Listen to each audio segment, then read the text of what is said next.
சென்னையில் 30 இடங்களில் வெடிகுண்டு வைத்திருப்பதாக மிரட்டல் விடுத்த நபரால் பரபரப்பு ஏற்பட்டிருக்கிறது. அதன்படி தற்போது டிஜிபி அலுவலகத்திற்கு மர்ம நபர் மின்னஞ்சல் மூலம் இந்த மிரட்டல் விடுத்திருப்பதாக தெரிகிறது. கூடுதல் விவரங்களை வழங்க இணைகிறார் எமது செய்தியாளர் சாலமன். வணக்கம் சாலமன், இந்த செய்தி குறித்த முழு விவரங்கள் என்ன? எந்தெந்த இடத்துல பாதுகாப்பு அதிகப்படுத்தப்பட்டிருக்கிறது? சென்னை காமராஜர் சாலையில் அமைந்துள்ள டிஜிபி அலுவலகத்திற்கு இன்று மாலை ஒரு மெயில் மூலமாக ஒரு மெசேஜ் ஒன்று வந்துள்ளது.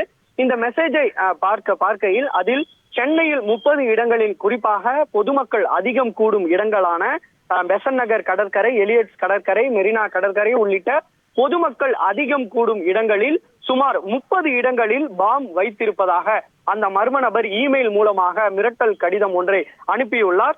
இதனை அடுத்து உடனடியாக இந்த கடிதமானது டிஜிபி அலுவலகத்தில் பெரும் பரபரப்பை ஏற்படுத்திய நிலையில் உடனடியாக மோப்பநாய் உதவியுடன் போலீசார் சம்பவ இடத்திற்கு வெடிகுண்டு நிபுணர்களுடன் சென்று பெசன்ட் நகர் கடற்கரை, எலியட்ஸ் கடற்கரை உள்ளிட்ட பல்வேறு இடங்களில் இந்த வெடிகுண்டு மிரட்டல் உண்மைதானா என்பது தொடர்பாக தற்போது தீவிர தேடுதல் வேட்டையில் ஈடுபட்டு வருகின்றனர்.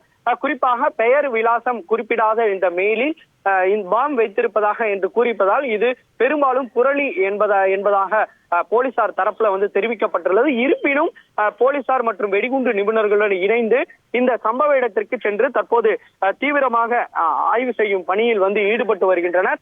குறிப்பாக அந்தந்த மாவட்டத்தில் உள்ள பெசன்ட் நகரில் உள்ள பெசன்ட் நகர் போலீசார், திருவான்மியூர் போலீசார் மற்றும் மெரினா போலீசார் என இந்த சம்பவம் எங்கெங்கெல்லாம் பாம் வெடிக்கும் என எச்சரிக்கை விடுத்துள்ளார்.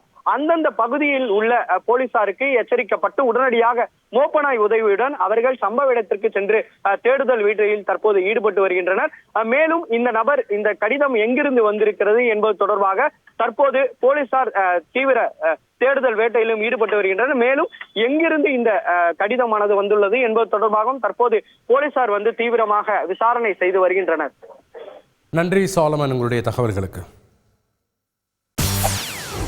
செய்திகளை உடனுக்குடன் தெரிந்து கொள்ள உடனே சப்ஸ்கிரைப் பண்ணுங்க.